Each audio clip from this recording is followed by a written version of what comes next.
Mga panalo, magandang tanghali. So ito yung sinasabi natin, 'di ba?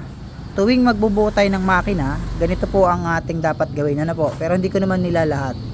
Pero meron po kasi talagang iba na ayaw mag-check ng langis pagkatapos magbuo ng makina. So pag mga mekano pong matatagal na at alam na ang lakaran sa paggagawa ng motor, ay ganito talaga dapat ang gawin, ano po. Okay, paandar natin. So dapat po may lalabas na oil dito pag binuhay natin yung makina. Then sa 150cc po dito siya makikita sa part na to. So 155 po ito. So dito po ang tinginan niya rin ng langis, isang to, saka ito. So habang bukas pa ang head, subukan natin paandarin at nang malaman natin kung minakit na langis. So pinaltan na po natin yung oil seal nito. Ito po yung oil seal, yan. Dong, paakit dong.